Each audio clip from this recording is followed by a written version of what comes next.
Hello and welcome everybody to another exciting movie review here at Manly Battleships. I'm Mr. Panda. And I'm Rockstar. We're here to review an exciting kind of movie today. Visually exciting? It's called A Wrinkle in Time, and it has been described variously as wonderful and CGI trash.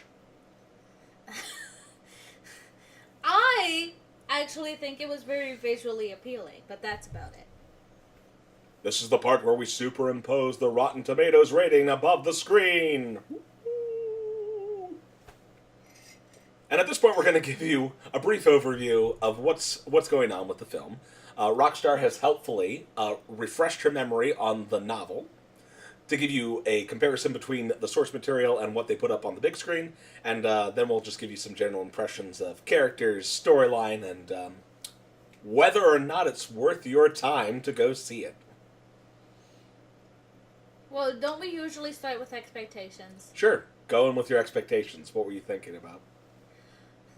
What I was thinking about, I was remembering the 2004 time that Disney tried to adapt this and thinking, oh my god, it was a colossal mess, not just plot but CGI-wise.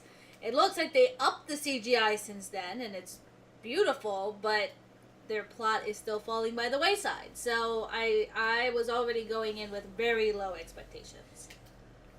For me, I never actually finished the novel when I was younger, so I don't really know what I was expecting going in as far as the plot, other than the general premise that people can basically just teleport themselves places. And there was a missing person, so it's like, oh, okay, it's like it's a missing dad story. I've never heard of those before. I mean, it serves, my understanding is the book serves as a really interesting archetype for various other things, including the famous line, "It was a dark and stormy night." Well, it was written in the 60s, and even I went into this, I did finish reading it when I was young, but I actually basically forgot everything that happened in it. So I was going in there with having this nostalgic glasses on. Because I wanted a movie for it since I was a little kid, but I had already been disappointed by Disney once, so that's why my expectations went higher. I was expecting to find a children's adventure tale with a female protagonist.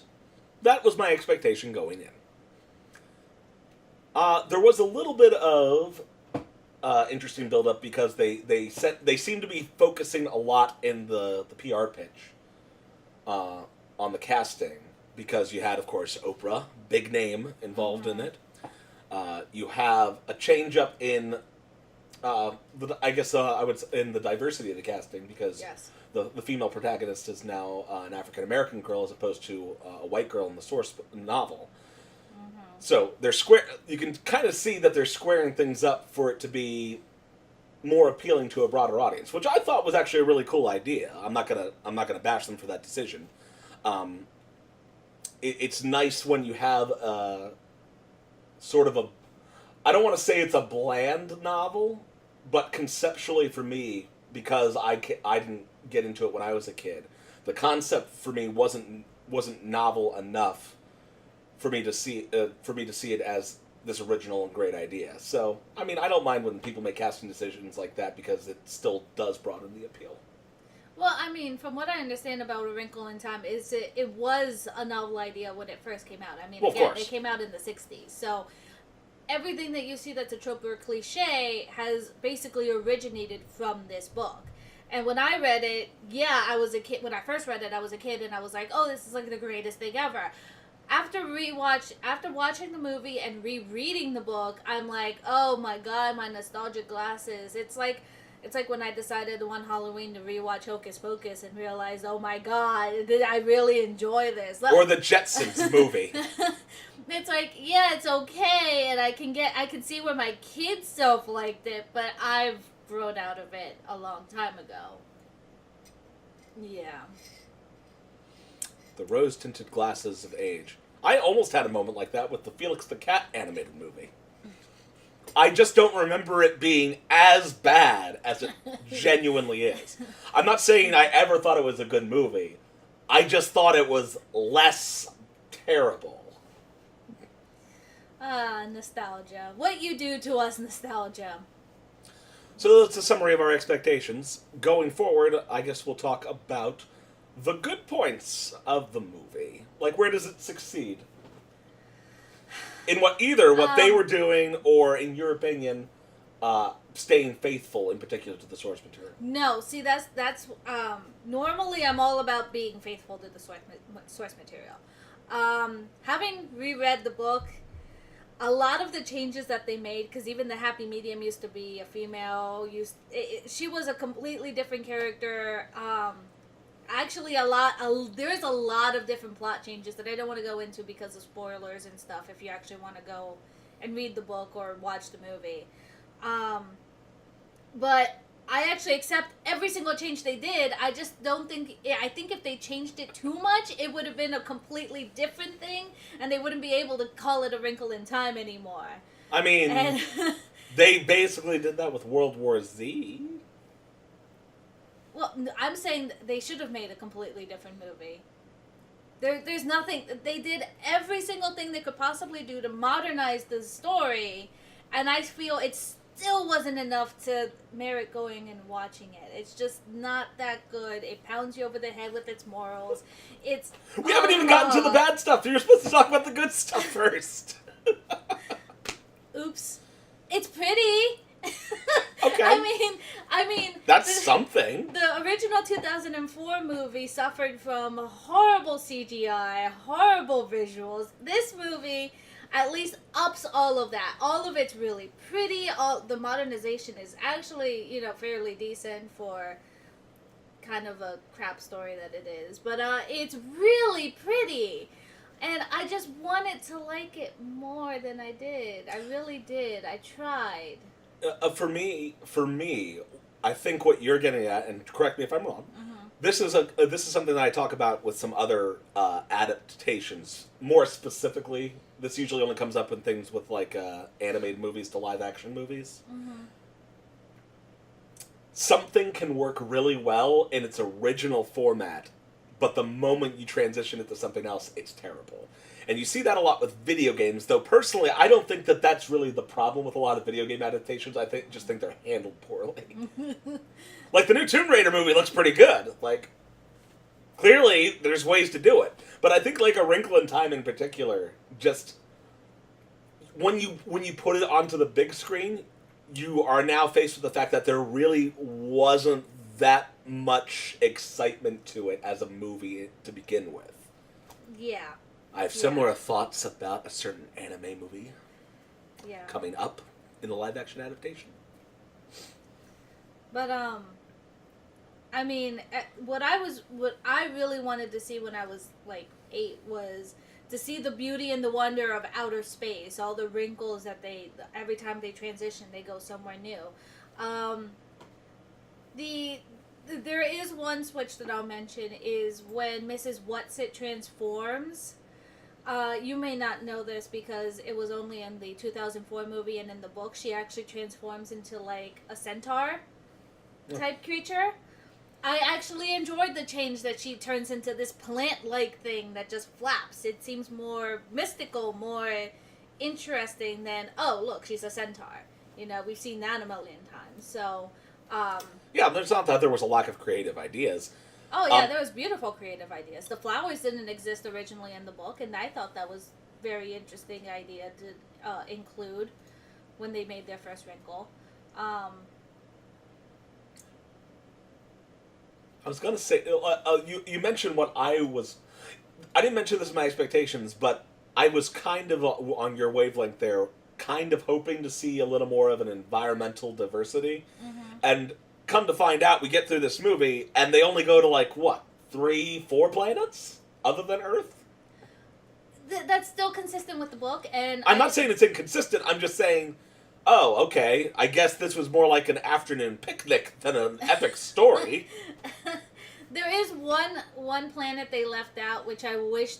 Well, actually, now that I'm saying it, is probably why they cut it out. There is one other planet they go to, but it's in complete darkness. You can't see anything. So visually, it would have done nothing on the big screen. Fair enough. So, see, now that sounds like a smart decision. that one was a smart decision. I don't know how I'm not sure how I feel how they handled the villain. The first design of the villain was really cool, really interesting. That's not a spoiler because that's in the trailer. You see him in the trailer. I actually think that what they did with him was really fascinating. But one plot point that I feel that should have just taken out completely. Wait. We'll get to that. Any other good things? No. All right, and I think I've touched on. I'm trying to think if there was anything else that I enjoyed enough to highlight. Some of the costume designs are pretty nifty, if at times ridiculous, which I'll talk a little bit more about in a minute. But I really enjoyed whoever got to design costumes was just like, oh yeah, just do whatever you want. Is what I think happened because there's some really interesting and creative outfits going on there with. I'm sorry, my memory's lapsing. What are the other characters called? Like the triad? You have Meg. You have Charles Wallace. No. The witches, the wizards, or whatever they're called. The witches are Mrs. Who, Mrs. Whatsit, and Mrs. Witch. Okay, so they're called witches, or not. I don't know. Yes, I guess in the book they are really called as mistresses. Oh, well, I wonder why they changed that.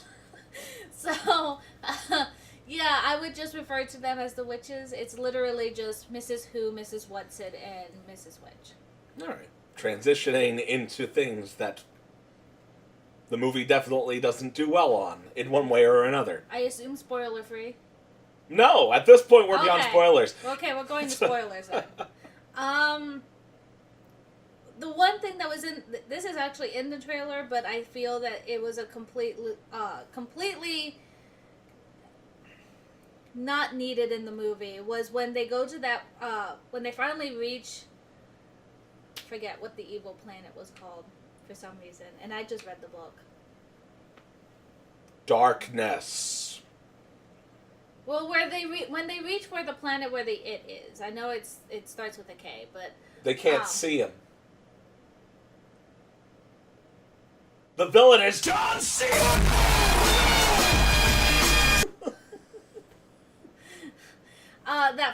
That first move where they at that basically the apartments where all the kids are bouncing the ball at the same time. Oh. And they all go into that. I thought that was going to be interesting, and it was kind of just bland at the end. It's supposed to be interesting because the first time they actually land on the planet, there's a whole plot line about how all these people, like basically the motivation of the villain is completely changed.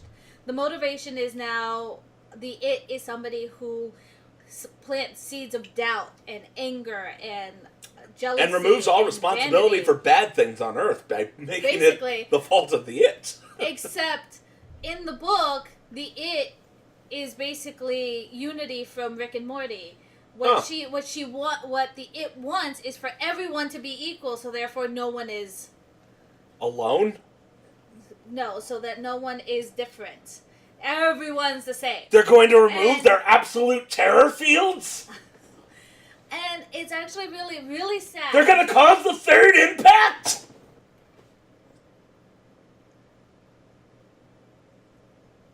Are you okay, Panda? Just like Shinji not getting in the robot, the girl won't open her damn eyes. So... Charles Wallace, get in the robot!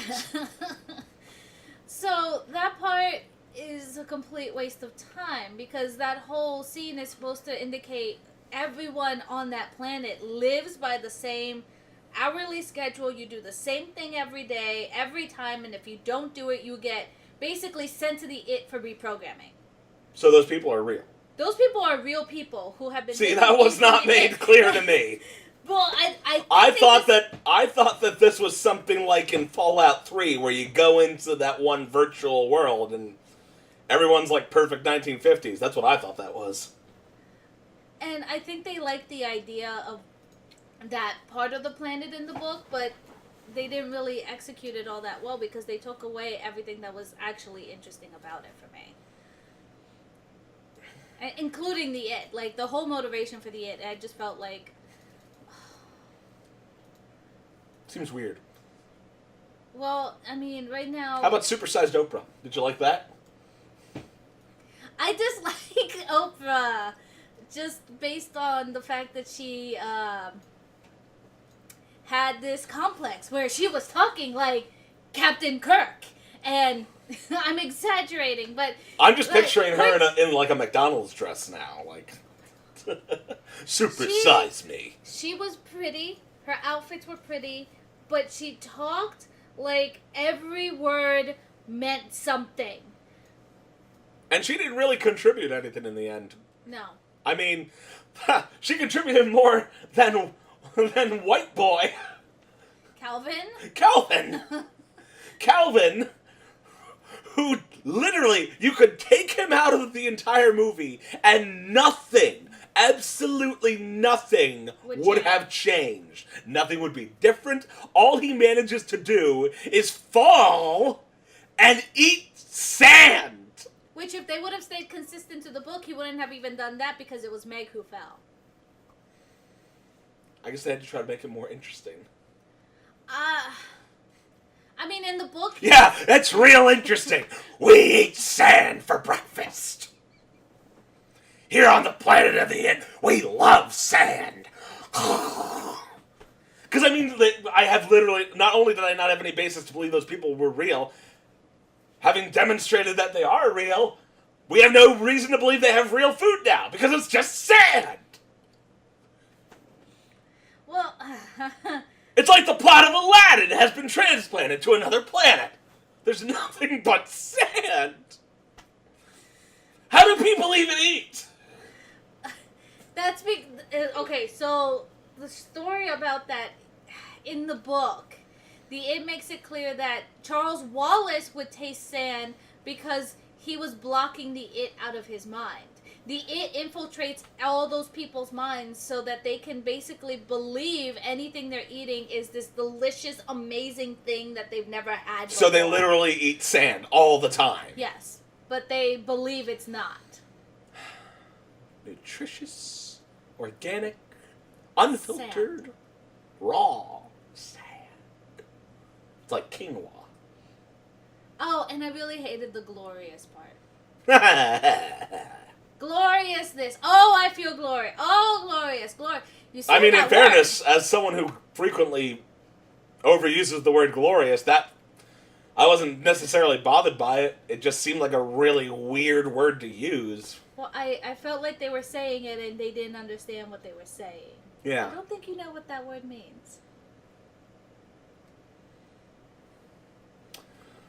What else is rumbling through our minds about this movie?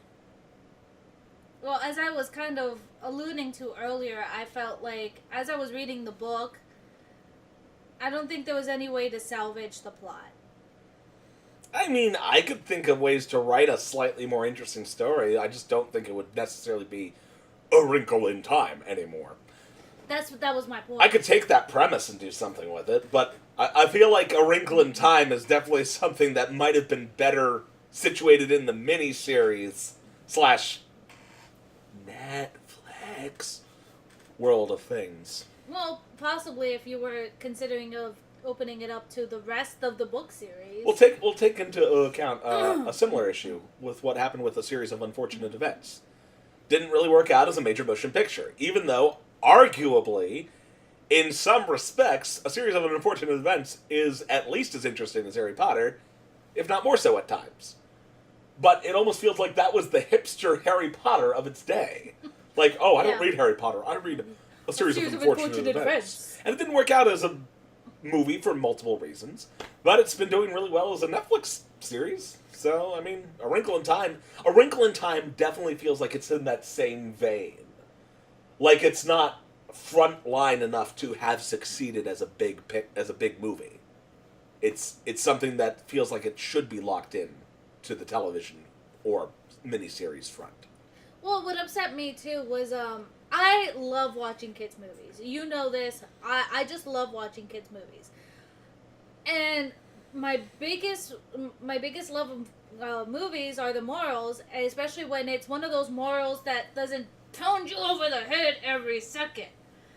this movie is one of those movies that I dislike watching in the genre because it's like they feel kids are too stupid to understand what the moral of the story is, so they have to remind you every 5 minutes what the moral of the story is.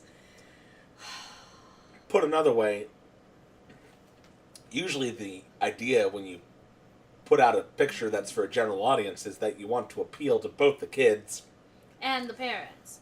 The parents are not going to be interested in this movie very much. I don't think so. I mean, someone might get more out of it than I do. I mean, Possibly. I will admit that we're seeing a bigger desire in Hollywood to diversify the main portions of the cast, and I think that was one of the. I'll reiterate, in my opinion, I'm not saying it's bad. I'm just saying that was one of the main points that they were hanging their PR on, was look at this diversity. And I don't know if this was the movie where they were going to be able to, for that to carry them through. I don't know what the box office is like, honestly. Box office, right above. I've heard that it was a number 2 spot, but number 2 spot behind Black Panther isn't saying much. No. So... And what I was more referencing is, you need to feel comfortable in your own skin. Yes, the whole book tells you that, but it doesn't, I mean... Yeah, that was a really interesting idea that I feel was drastically underplayed and not subtle enough. Like, I would say, I should correct myself. If they had done anything else with it, it probably wouldn't have been subtle enough. They didn't do enough with it for me to say it wasn't subtle. Like, I feel like they definitely should have played that up a little more about, oh yeah, when you transport yourself, you can literally show up as anybody or anything, and not just, like, transforming yourself, like, mutation-wise. You can be a whole new person if you want. I think you misunderstood that. Okay. Completely. Then maybe I did. That's the impression I got. The whole point. Look at me, I can have straight hair now.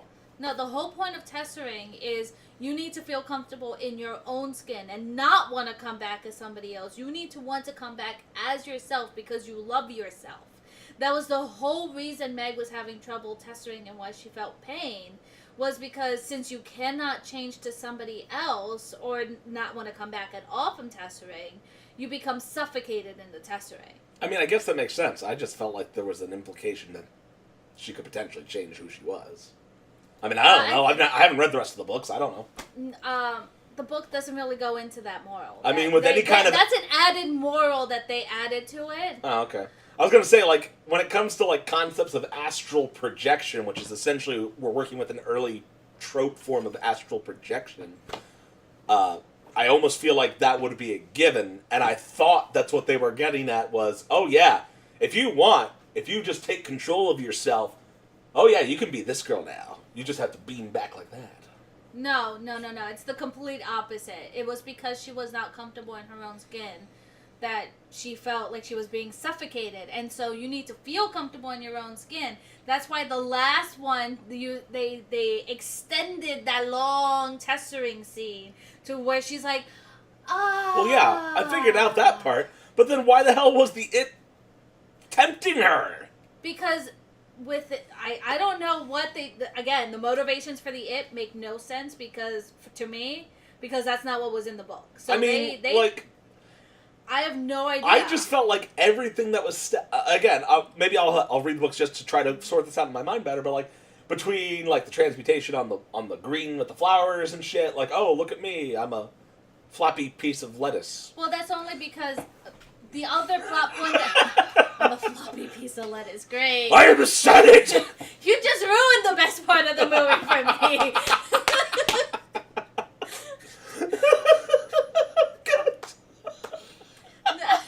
The things with the witches... I'm a floppy piece of lettuce! Ruined. Just favorite part of the movie. I'm dying. Out the window with the floppy piece of lettuce. Okay. So, the thing with the witches, the reason they can transform is another plot point they didn't bring up. They're actually dead stars that turned into humans. Oh, well, that would have been useful to know. That's why they have their powers, is they're actually like billions of years old because they're actually stars. I know that they're billions of years old, but... I don't understand. Okay, fine. Anthropomorphic. Gee, I thought we were only going to have to go see one movie that was about anthropomorphic characters. Apparently, I was wrong. What do you even call those? Like, starries? I don't know. I know that they implied Charles Wallace was a star, and that's why he has mind reading capabilities, but they also they seem to like downplay that a little. Like, actually, I was really upset with Charles Wallace's character in general because he's supposed to be like this old soul trapped in a young body, and I feel like they try to portray that by making this poor child say really obnoxiously big words, and thought that would be enough to translate that part of an old soul trapped in a young body. I feel like there was more interesting ways to do his character, with whatever restrictions used to be in the book or not. And when the it takes him over, I had to resist the urge to laugh because I just felt like it was a petulant child throwing a tantrum half the time. It didn't really feel threatening to me. Like, I actually, this is horrible. I felt more for the Charles Wallace taken over by the it in the book than I did for the Charles Wallace taken over in the movie. Just, the movie... Well, I don't know. To me, it just doesn't make sense. It's like, oh yeah, he's the hardiest and, like, the sternest of mine and the one who's going to steer the ship. Oh, corrupted! Because in the book, he decides that the only way he can defeat the it is to read his mind. And through reading his mind, that's how he got corrupted in the book. And the witches warned him against overconfidence. And Meg was trying to make sure he didn't do it, but he did it anyways. The more we discuss this movie, the more I feel like it's the inspiration for Doctor Strange. Yeah. Well, like, especially with the whole, oh yeah, like I'm gonna try to defeat the evil energy by merging with the evil energy. I've come to bargain. So let's just... Hello, it! I've come to bargain! Tentacles! I've come to bargain! And this isn't me going, oh, you should read the book, it's so much better. You'll read the book and it's nostalgic. I just think it's in the wrong category for age appeal. And, like, an adult is probably not going to go and read the book, and for the same reason, that transfers into that problem of appealing to parents and kids. You're only going to enjoy this movie if you're under the age of 12. Because at that point, you still kind of need that level of hammy impressionism. Mm-hmm. And I have like this has the moral intelligence of a Tinkerbell movie. Or a Barbie movie. It really does. Hey, some of those Barbie movies are okay. I'm lying. Don't watch those. I was going to say, don't take his recommendation. I have impeccable taste. I haven't read the sequels to see if it grows up, kind of like the Harry Potter series. So... I don't know if it's worth slugging through the first book to get to the rest of them. I really don't. I do own them. I just haven't actually picked them up and read them yet. Too busy with gray and darker. Well then, any closing thoughts? I think we've wrapped this up pretty good. Oh, I'm sorry. What's the summative opinion? Don't go see it. No, At least not in the theater. You want to run it at the Red Box for a night? Go ahead. Yeah. I mean, that's what I would just watch it in the Red Box. Wouldn't go see it in theaters again. Definitely not in theaters. No. I wouldn't even... You know what? I wouldn't even, if it was available, go see it at, like, the cheap theater. That's how... I mean, I'm not even sure I would see it in the cheap theater. Oh, no, I wouldn't. That's the point. It's like, yeah. I don't want to just come out and say it's a bad movie, because it's... It's just not a movie that has anything in it that appeals to me. Again, I mean, if you're a parent and you have to go watch it with your kids, at least you'll be amused by how pretty it looks. But... Oh, those outfits. Oh. Be warned, I'm telling you, Oprah really does sound like Captain Kirk. Final thoughts, if any? Like Two I said, thumbs down! I wouldn't even reread the book right now. Well, I guess that's all we have on this movie. So, in summary, pretty to look at if you are 12 or younger. I would recommend this book to a 12-year-old or younger. Yeah, you know what's fine. Go ahead. Go read the wait, book. If you're a kid, read the book. The book was better! I don't think either were better. And I'm usually the one shouting the book was better. Yeah, fair enough. All right, well, that wraps it up for this review. So, from us here at Manly Battleships, thanks for watching, and don't go see this movie. Don't go see this movie. Bye! Bye!